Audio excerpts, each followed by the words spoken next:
Bonjour à tous et merci de nous retrouver sur France 3 Limousin pour votre émission Dimanche en politique. La foire du livre de Brive devait se dérouler ce week-end. Les librairies et les bibliothèques sont fermées et pourtant le livre reste un partenaire de choix lors d'un confinement. On en parle avec nos invités juste après le générique.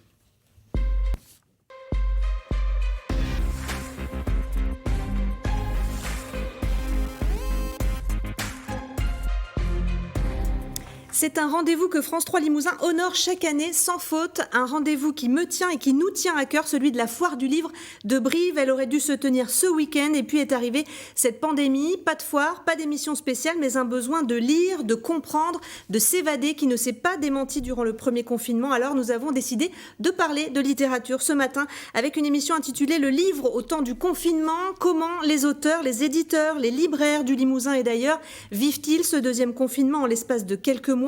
Comment la lecture peut-elle nous aider en cette période totalement inédite? On en parle avec nos invités. Franck Linol, bonjour. Bonjour. Merci d'être avec nous. Vous êtes l'un des habitués de la foire du livre de Brive, auteur de Polar à la sauce limougeaude.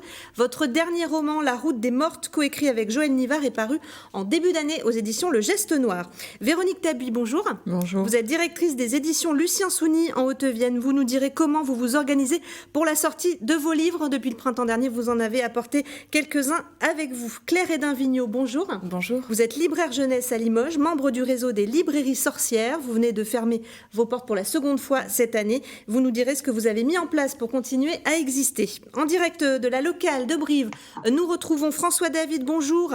Merci beaucoup d'être avec nous. Vous êtes le commissaire de la foire du livre de Brive. On parlera aussi d'avenir avec vous et notamment de l'édition 2021 que vous préparez déjà. Enfin, depuis Paris, j'accueille Jean-Marc Levent, bonjour. Vous êtes directeur commercial chez Grasset, un habitué de cette foire de Brive. On verra avec vous comment ce secteur de l'édition réagit à une année comme elle n'en a encore jamais connue. On va commencer, François David, avec vous. À cette époque de l'année, on se retrouve normalement dans les allées bondées de la halle Georges Brassens. On va en voir quelques images. Comment vous vivez cette période et comment vous avez pris cette décision d'annuler? Est-ce que vous pouvez nous raconter? Oui, bien sûr, aujourd'hui, ce week-end, c'est un week-end particulier. Les rues de Brive sont vides à un moment où tout le monde, et pas seulement dans la foire, s'agite à Brive.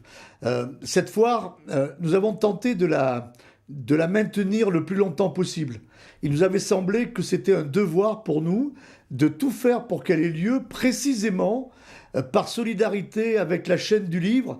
Parce que la foire du livre de Brive, ce ne sont pas seulement des organisateurs locaux, c'est toute une chaîne du livre pour qui ce rendez-vous est important. Et en solidarité avec toute la chaîne, nous avons tenu, nous avons organisé, nous avons cherché. Nous avons eu vraiment des retours extrêmement magnifiques des maisons d'édition. Et puis à mesure qu'après un été plein d'espérance, où nous avons beaucoup travaillé, eh bien, l'automne, on a vu quelques nuages s'amonceler et puis nous avons pris la décision il y a un mois de non pas l'annuler mais de reporter la 39e édition en 2021. Alors, Franck Linol, vous aussi, vous êtes un fidèle de ce salon du livre de Brive. Une année sans foire, ça fait un drôle d'effet? Ah, on est très triste. C'est vrai que Brive, c'est la fête. On rencontre nos amis auteurs, on rencontre nos amis lecteurs de toute la France. Pour moi, la foire du livre de Brive, c'est le plus grand événement littéraire de France. C'est une vraie foire du livre, un vrai salon du livre. Et donc là, on est très triste. Et aussi, c'est un manque extrêmement important du point de vue des ventes. Moi, si je rajoute Lire à Limoges, qui a été annulé aussi, évidemment. Qui a été annulé. Et la foire du livre de Brive, c'est en gros 800 livres que je n'aurais pas dédicacés cette année. Et j'ai manqué, depuis mars, une trentaine de salons. Donc c'est effectivement une catastrophe au plan commercial. Et comment vous maintenez le lien avec vos lecteurs dans ces conditions actuelles? Eh bien, c'est très difficile. On a, avec Joël Nivard, essayé d'être très offensif pendant l'été et puis jusqu'au deuxième confinement, en organisant des dédicaces insolites, par exemple dans les grandes halles de Limoges, sur le marché de Guéret, toujours avec des libraires bien entendu, en organisant des apéros polars, etc. Voilà. Mais là, en ce moment, eh bien, il reste les réseaux sociaux. Voilà. Véronique Tabuy, vous aussi, vous êtes une habituée de Brive. Cette annulation, elle s'ajoute à une longue liste d'empêchements. Pour vous, c'est très compliqué en ce moment. C'est très compliqué, tout est compliqué, on y a cru, Brive, jusqu'au bout, et on s'était organisé dans ce sens-là. On avait retenu toutes les productions pendant le printemps, pendant l'été, et puis on s'est dit, voilà, ça va se passer à Brive. Et là, Brive n'a pas lieu, et puis en plus, le confinement arrive. Donc, depuis le début, en fait, on n'y pensait pas trop, mais on s'est tout de suite réorganisé, et surtout pour les auteurs. Parce que, comme dit ici, effectivement, le problème, c'est que les auteurs, il faut quand même qu'ils gagnent en visibilité. Ils ne savent pas non plus toujours faire, il faut vraiment les aider. Donc nous, on a vraiment beaucoup travaillé la communication depuis le printemps, et on est allé vraiment chercher des ressources qu'on n'utilisait pas jusqu'à présent, et notamment grâce aux nouvelles technologies. Donc finalement, on essaye un petit peu de pallier. Alors on fait comme on peut, on fait ce qu'on peut. On sait que ça sera jamais comme une foire du livre. Mais par exemple, les 4 nouveautés du mois de novembre, on va les lancer en digital le 13 novembre avec tous les auteurs, avec leurs amis, avec des libraires, avec des bibliothécaires sur Zoom. Voilà. Voilà, vous organisez un lancement virtuel, quoi. Virtuel, voilà, pour faire parler des livres, pour faire parler des auteurs aussi. Et puis finalement, on se dit toujours que les libraires vont rouvrir. On l'espère en tout cas. Jean-Marc Levent, vous êtes avec nous en direct de Paris, directeur commercial chez Grasset. La foire du livre de Brive, on va le rappeler, c'est la 2e plus importante de France, après celle de Paris, qui a aussi été annulée. C'est un coup dur pour l'ensemble du secteur de l'édition. Comment pouvez-vous réagir ?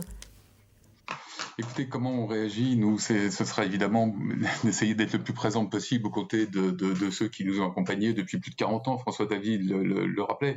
C'est la foire de Brive, c'est un des salons les plus importants en France aujourd'hui, et ça l'est pour tout le monde. C'est-à-dire, j'aime pas tellement le terme de chaîne, parce qu'on a l'impression que il y a des contraintes parfois, mais c'est vrai que chaque maillon de cette chaîne, que ce soit les libraires, que ce soit les auteurs, que ce soit les éditeurs, que ce soit les organisateurs de salons, que ce soit les programmateurs, on est tous liés les uns aux autres, et évidemment quand un maillon dysfonctionne, c'est-à-dire quand il y a la fermeture des librairies, quand il y a un confinement, ça a des conséquences extrêmement fâcheuses, bien sûr. Chez vous, ça a été chiffré, ces conséquences-là? Les pertes sont déjà très importantes. Est-ce qu'on pense par exemple à des suppressions d'emplois déjà dans des structures comme les maisons d'édition? Pour l'instant, non. Maintenant, il faudra regarder l'année prochaine les conséquences que le premier confinement et le deuxième confinement auront provoqué. Je pense que c'est l'année prochaine où les éditeurs, ou les libraires, ou certains auteurs risquent de se retrouver dans des situations particulièrement difficiles. Alors, avec nous sur ce plateau, Claire Edin-Vigneault, bonjour, vous êtes libraire jeunesse à Limoges, vous avez auparavant été bibliothécaire. Oui. Alors, à l'image de l'auteur et dessinateur Riyad Sattouf, dont on va voir un dessin tout de suite, beaucoup d'intellectuels, d'artistes, de politiques réclament la réouverture des librairies.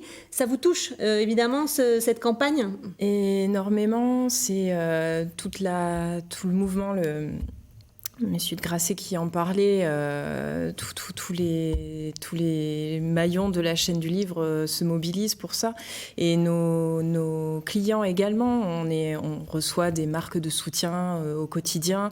On est très touchés par ça, et on espère que ça va aboutir. Que vous serez entendu. Oui. Alors, les ministres de la Culture et de l'Économie ont annoncé cette semaine qu'un nouveau dispositif devrait permettre aux libraires de ne facturer à leurs clients que les frais de port au tarif minimum légal, soit 0,01 €. Bonne nouvelle, donc? Oui, parce que c'est quand même une ouverture non négligeable, l'envoi à travers toute la France de livres. Donc, à voir si ça contre un petit peu la vente des grandes plateformes numériques qui proposent déjà ce service. Ouais. Ouais, vous en parlez des plateformes numériques. On a vu des images hallucinantes de rayons livres condamnés dans des grandes surfaces. Ça vous a inspiré quoi, Franck Linol, quand vous avez vu ça? Oh, oui, c'était dramatique. Enfin, vraiment, c'était plus qu'insolite, c'était inquiétant. Enfin, Fahrenheit, enfin, quelque part, quoi. Bon. Mais ce que je voudrais dire, c'est que je voudrais vraiment vous remercier d'avoir invité un auteur, Anaïk, parce que mais je vous en prie. Dans cette crise du livre, on parle beaucoup des libraires et des éditeurs, ce qui est absolument normal, mais je trouve qu'on parle trop peu des auteurs. Vous savez que les auteurs se trouvent dans une situation très inquiétante, très critique, et que la crise sanitaire aggrave leur situation. Les auteurs, c'est une population, je vais dire, paupérisée, une population en grande précarité. Et que Je pense que c'est un métier qui n'existe pas, auteur. Il n'y a pas de statut professionnel. Et je peux vous dire que je connais des auteurs depuis le mois de mars qui n'ont pas touché 1 euro. 1 euro. Et voilà, il faut rappeler que pas d'auteur, pas de livre. Il n'y a pas d'indemnisation des auteurs. Très peu. Alors, c'est 1 500 euros maximum, si les conditions sont remplies, avec, je vous assure, c'est kafkaïen, le dossier à remplir. Hein, et en outre, vous savez qu'un auteur touche ses droits à l'année, et là, on nous demande, en septembre, vous avez gagné combien? C'est absolument ridicule. Alors, François David, la foire du livre de Brive, elle travaille en étroite collaboration avec les libraires corréziens et puis même au-delà. Hein. L'année dernière, un chiffre d'affaires record avait été généré, 813 000 euros. Quand on annule un événement comme celui-là, est-ce qu'il y a des compensations, des aides possibles pour vous? Alors, pour nous, d'abord, nous avons vécu cette allée, cette montée vers la foire collectivement. C'est-à-dire que nous avons travaillé avec les libraires semaine après semaine, de façon à trouver avec eux la moins mauvaise des solutions. L'an dernier, le chiffre de 819 000 euros a été un chiffre record, mais il me semble qu'au-delà de ce chiffre, la foire de livres de Brive a pris une place majeure économique sur le bassin de Brive. Les auteurs, je suis d'accord avec M. Linol, les auteurs, c'est les premiers. S'il n'y a pas d'auteur, il n'y a pas de foire de livres. Et donc, nous avons découvert peut-être cette année que plus que jamais, il fallait que toutes les composantes brivistes, intellectuelles, commerciales, municipales, se mettent ensemble, travaillent ensemble pour cette foire du livre. Et je pense qu'il y a eu ce côté-là positif. Maintenant, ça a été un crève-cœur pour nous, quoi. Lorsque début octobre, il a fallu dire que nous arrêtions. Alors, Claire Hédin-Vigneault, aujourd'hui, vous vous réinventez quelque part, hein, puisque vous êtes fermé, mais vous avez le droit de faire du click et collect. Voilà. On va le faire en français. Est-ce que ça fonctionne ? Ça fonctionne si on s'est bien doté en amont d'un site internet marchand qui fonctionne, ce qui n'était pas notre cas lors du premier confinement. Heureusement, cette fois-ci, on est bien équipé. Il faut quand même faire de la pédagogie également, expliquer aux clients comment ça se passe. On ne se passe pas du bon vieux coup de fil au téléphone. On ne veut surtout pas mettre de côté les gens.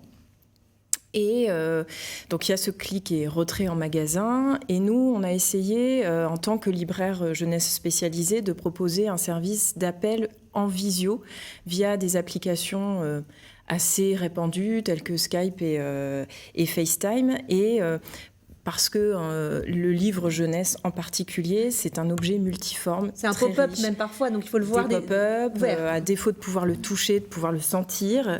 Ce contact-là nous a semblé important à nouer parce que, en tant que petite librairie spécialisée, c'est notre valeur ajoutée, c'est notre force, c'est le conseil, c'est nos collections, c'est la manière dont on porte les livres qu'on choisit. Voilà, donc click and collect, téléphone, mail, réseaux sociaux. Vous êtes sur tous les fronts. On essaie. Le premier confinement, il avait été compliqué. Après, il y a eu un été qui a été bon pour les libraires. Bon, très bon. D'habitude, le mois d'août est très calme. Les gens n'arrêtaient pas. C'est vrai qu'on a eu un chiffre d'affaires tout à fait intéressant. Et encore une fois, des marques de soutien, des gens conscients du geste d'achat en librairie indépendante. Donc, très content et puis du coup très triste de devoir fermer à nouveau après avoir constaté à quel point les gens avaient soif de lecture pendant ce premier confinement. Véronique Tabu, aujourd'hui c'est l'avenir qui est un grand point d'interrogation pour vous ? Oui, parce que c'est un métier où on est tout le temps dans la projection. C'est-à-dire que là, tout de suite, le diffuseur travaille les nouveautés de janvier et février, mais on ne sait même pas si celles de novembre vont pouvoir paraître en librairie. Donc on ne sait pas non plus, nous on est en train de travailler sur mars-avril.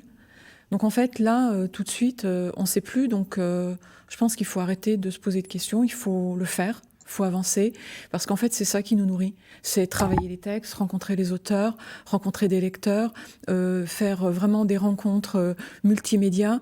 Et ça nous nourrit vraiment. Et puis, en plus, on ressent l'enthousiasme des gens et des auteurs. Ils sont contents et ils savent qu'on est là, on va tout faire. Et c'est sûr qu'on est moins rapide, on peut moins en faire. Il faut qu'on réduise notre production, ça c'est sûr. Il faut aussi qu'on attende de voir comment tout ça va se régler. Mais en fait, il ne faut pas non plus trop attendre. Il faut continuer à faire autrement. Et faire autrement, c'est sûr que pour nous, c'est un peu se réinventer parce qu'on est éditeur. Mais on fait de la communication, on fait aussi de la vente. On est obligé de faire de la vente parce que là, la Foire du Livre, c'est un très bon exemple. Il y a des gens qui viennent sur la Foire du Livre et ils vont acheter des livres pour une année. Parce que ces gens-là n'ont pas de librairie ou de point de vente proche de chez eux. Donc ces gens-là, nous, on sait qu'ils sont là et on veut continuer à garder le lien avec eux. Et c'est aussi pour ça qu'on leur propose de la vente en ligne, qu'on leur propose des animations.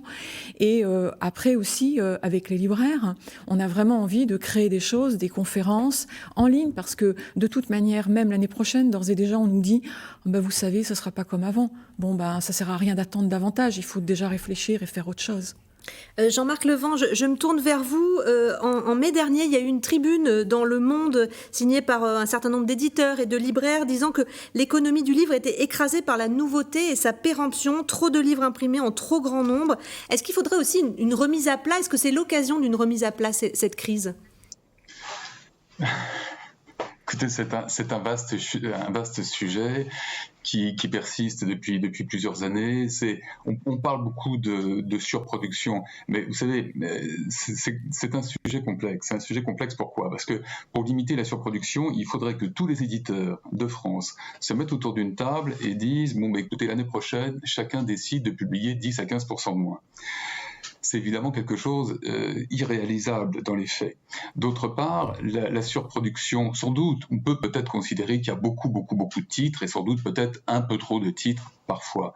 Mais si on commence à réduire le nombre de nouveautés, il y a de fortes chances que ça aille vers les titres qui ont le plus de difficultés à exister aujourd'hui. C'est-à-dire, c'est les ouvrages de sciences humaines qui parfois se vendent à quelques centaines d'exemplaires. Ce sera les premiers romans, ça peut être la poésie, ça peut être le théâtre. Alors, évidemment, ça, c'est un très, très vaste débat, mais aujourd'hui, on est en France aux alentours de 72 000 nouveautés par an, ce qui est très important, bien sûr. Franck Linol, votre héros récurrent, l'inspecteur Dumontel, il a un regard très critique en général sur notre société. Oui, cette époque-là qu'on vit qui est anxiogène, marquée aussi par les attentats, par une restriction des libertés, oui, c'est inspirant pour un auteur Moi, ça m'a paralysé. Je dois dire que lors du premier confinement, pendant un mois, j'avais absolument pas envie d'écrire. C'est la raison pour laquelle, avec mon ami Niva, on a dit allez, on va se motiver. On a écrit un deuxième tome, donc à 4 mains. Mais c'est vrai que non, pour moi, c'est pas du tout inspirant. Vous l'avez dit, anxiogène. C'est une période très difficile psychologiquement. Autour de moi, j'ai des gens qui sont au bord de la dépression, mais au sens réel du terme. C'est très difficile de vivre cette période. Et ce prochain livre, justement, comment vous allez le présenter au public? Est-ce que vous le savez aujourd'hui? Alors, en effet, le problème, c'est que une des conséquences, elles sont multiples, mais de la crise sanitaire concernant le livre, c'est pour les auteurs, c'est les livres annulés. Notamment les premiers romans. Je connais beaucoup de maisons d'édition et d'auteurs qui me disent mon manuscrit a été accepté, il ne sera pas publié. C'est des livres repoussés, sans date. Alors moi, me concernant, avec les éditions Monédière, j'ai écrit une biographie sur un grand batteur de jazz, Jean-Marc Lajudy, qui doit sortir en décembre. Qu'on connaît bien à Limoges. Absolument. Ce livre, Esther Mirino dit on va foncer, on va être très actif, on va voir. Et puis en janvier, dans la collection Moisson Noire, j'ai un autre polar qui sort en janvier. Joël Nivard aussi a son polar, lui qui... Mais dans ce contexte-là, on se dit mais on ne va pas pouvoir défendre notre livre. Parce qu'on a parlé de Brive, de cette magnifique foire du livre, mais il y a le maillage de tous ces petits salons du livre, où en effet des auteurs... Moi, je ne suis pas Marc Lévy. Saint-Martin-du-Sac, Saint-Junien... Tous ces petits salons du livre où nous rencontrons des lecteurs et lectrices. Et d'ailleurs, c'est un public que l'on ne voit pas souvent dans les librairies. Ils viennent dans les salons et vous avez raison, ils achètent 5, 6, 10 livres pendant les salons du livre et ça c'est un manque terrible.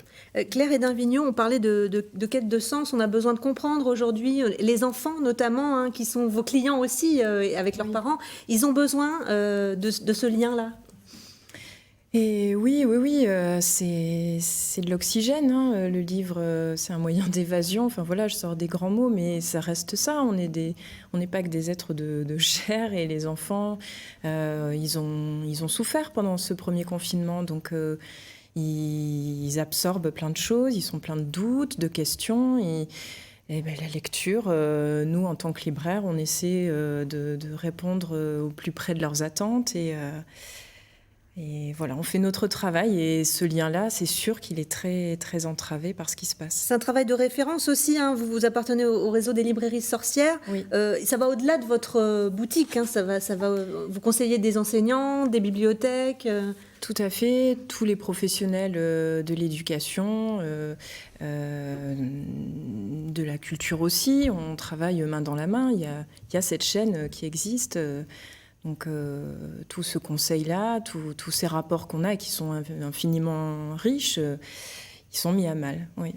Alors François David, on va parler un petit peu d'avenir, de retour à la normale. On ne sait pas si on peut en parler aujourd'hui, mais vous préparez donc l'édition 2021 de la foire.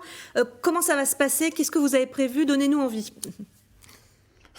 D'abord, je voudrais, je sais pas, je vous ai tous écoutés, je voudrais croire à l'espérance, quoi. Je me dis quand même qu'un jour, on va bien voir la fin du tunnel, et j'espère que on sera sorti du tunnel pour 2021. Et nous, ce qu'on voudrait, c'est que vraiment cette foire du livre soit la fête de la liberté retrouvée, quoi. Voilà, la fête d'un temps, d'un lieu où on peut se croiser, se toucher sans risque et sans masque. Voilà, ça c'est la première chose. La deuxième chose, c'est que la 39e édition aura lieu l'année prochaine. Le président sera le même président, les structures seront les mêmes, et on va profiter de ces mois qui nous restent pour précisément créer sur notre ville, mais aussi avec les maisons d'édition, une sorte d'insurrection de la créativité joyeuse, pour que vraiment l'édition 2021 soit, peu importe après tous les chiffres, mais soit humainement, soit fraternellement, soit affectivement une foire importante, parce que je crois que on a besoin, les uns et les autres, de se retrouver pour dire allez, de nouveau, allons de l'avant. Jean-Marc Levent, on vous retrouve une dernière fois dans cette émission. En préparant justement cette émission, quand je vous ai appelé, on discutait du fait que l'époque, elle est propice à revenir au texte, à la connaissance. Vous le constatez en ce moment ? Écoutez, j'aimerais le constater un peu plus, parce que malheureusement les librairies sont fermées. Le click and collect, bien sûr, c'est important, et de nombreux libraires, beaucoup plus importants, enfin en nombre, qu'au printemps on pratique le click and collect. Mais enfin, en même temps, il ne faut pas oublier non plus qu'en moyenne, ça représente 15 à 20, voire 25% dans le meilleur des cas du chiffre d'affaires quotidien d'une librairie. Donc on est quand même très très très loin d'une activité pleine et entière. Maintenant, oui, je pense qu'on devrait rouvrir les librairies, parce que dans des périodes particulièrement troublées, enfin je ne vais pas revenir sur le nombre d'événements qui se sont déroulés ces dernières semaines, mais on a besoin de connaissances, on a besoin de savoir, on a besoin de s'adresser à des libraires qui, quand vous rentrez dans une librairie, ces gens-là sont là pour réorganiser le monde et vous orienter sur ce que vous pouvez lire, pour essayer de trouver des réponses à ce qui se passe aujourd'hui. Merci beaucoup. Véronique Tabuy, on approche de la fin de l'émission. Si vous aviez un message à faire passer aux gens qui nous regardent, aux gens qui achètent des livres, ce n'est pas le cas de tout le monde, mais il y a beaucoup de Français qui achètent des livres. Pas de plateforme privilégiée, le près de chez vous, c'est ça ? Ben oui, c'est qu'en fait, finalement, il y a beaucoup de possibilités. Alors, bien sûr, on pointe du doigt les mauvaises, mais en fait, il y a plein de bonnes possibilités. Donc, il y a le click and collect, il y a des éditeurs qui vendent directement, et puis aussi, il y a des plateformes de librairie qui font finalement libraire.fr, c'est ça ? Oui, c'est ça. Ouais. Qui font ça. Donc en fait, il y a énormément. Moi, je pense qu'aujourd'hui, le livre, en fait, il se trouve à plein d'endroits. Il faut accepter cette situation-là. Et à partir de là, l'essentiel, c'est que on touche un plus grand nombre de lecteurs toujours. C'est ça notre idée. Donc effectivement, les nouvelles technologies vont nous permettre d'aller récupérer des lecteurs qui peut-être avaient cessé de lire ou qui ne voyaient pas vraiment l'utilité. Il y a énormément encore de lecteurs à aller chercher, je pense. Et en fait, aujourd'hui, c'est vrai qu'ils sont sensibilisés au fait que le livre, c'est une fenêtre ouverte sur le monde. Et ça fait du bien. Et j'ajoute d'ailleurs que les bibliothèques, qui sont très importantes aussi, elles s'adaptent à ce confinement. À Limoges, par exemple, depuis le 4 novembre et jusqu'à début décembre, les agents mettent en place un service de retrait temporaire de documents. Ils étendent le portage à domicile. Et puis c'est le cas dans l'ensemble du réseau des bibliothèques en Limousin. Franck Linol, un dernier mot. Oui. Est-ce que vous êtes optimiste ou pas pour l'avenir ? Il faut être optimiste. Nous n'avons pas le choix. Surtout lorsqu'il s'agit de création, de créativité, on se projette toujours avoir des projets, quoi. Et 2021 Brive, nous y serons, et ça sera la fête de la liberté retrouvée. Je trouve la formule admirable. Claire Hédin-Vigneault, qu'est-ce que vous faites passer comme message aux parents qui nous regardent, aux clients potentiels ? Venez nous voir sur le bas de la porte. Ouais. On est ouvert.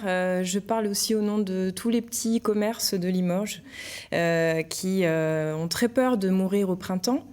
Parce que Noël, c'est une période cruciale, c'est quasiment 40% du chiffre d'affaires de l'année. Et voilà, si vous avez envie que Limoges reste Limoges, bruissant, foisonnant, avec ces petits commerces qui peuvent aussi vous accueillir en toute sécurité, contrairement à des grosses enseignes, voilà, vous pouvez venir nous voir. Un dernier mot, Véronique Tabuy, est-ce que vous êtes inquiète pour votre avenir ? Est-ce que cette maison que vous dirigez, est-ce qu'elle aujourd'hui, elle pourra continuer à exister ? Mais en fait, moi j'ai envie de dire que ça fait 40 ans qu'on est là et on a une belle histoire. L'histoire, il y a eu des hauts, des bas, il y a eu aussi des moments très tristes, mais on a toujours été là et je pense qu'en fait, on va être porté et on sera toujours là. Il faut se réinventer et tenir, et on va tenir. Alors, un dernier conseil lecture, vous avez avec vous des livres, lequel vous nous conseillez ? Vous en avez 4 ? Vous pouvez en choisir un ? Là, je peux pas. Moi, je prends les 4. Le piège. Vous prenez les 4. Ah, ils ont été montrés à l'écran. Alors, c'est vrai, en fait, c'est ça aussi tout l'intérêt de la lecture, c'est que là, j'ai 4 romans, mais c'est carrément presque 4 genres différents. Ouais. Il y a un thriller historico-fantastique qui est Trompe la mort de Dominique Grouille, un polar classique, La mort ne résout rien de Pierre Ménard. Après, on a une histoire sur finalement tous ces secrets de famille qui souvent sont nourris de jalousie, de ressenti, etc. Histoire à réécrire, Jean-Pierre Bonnet, qui est aussi très connu sur Brive, toujours à Brive. Et puis Pierre Légier, Digital Pourpré, un roman beaucoup plus contemporain. En fait, chaque fois, on a une autre ambiance, un autre univers, une autre écriture, et puis on se fait plaisir. Et on invite tous nos téléspectateurs à aller vers ces librairies, vers ces bibliothèques. Merci beaucoup à tous les 5 d'avoir participé à cette émission. Vous pourrez la revoir dès demain sur notre site internet. Dans un instant, vous avez rendez-vous avec Angélique Martinez pour le Flash Info en Limousin. Puis dimanche, En Politique continuera à Paris avec Francis Letellier qui reçoit ce matin un autre habitué de la foire du livre de Brive puisqu'il s'agit de l'ancien président François Hollande à l'occasion des 5 ans des attentats de novembre 2015. La semaine prochaine, les rédactions de France 3 Limousin, France 3 Poitou-Charentes et France 3 Aquitaine vous proposent une émission spéciale dès 11h, spéciale Grande Région consacrée à cette épidémie de Covid-19 et à ses conséquences en Nouvelle-Aquitaine. Je vous souhaite à tous un très bon dimanche et surtout, prenez soin de vous.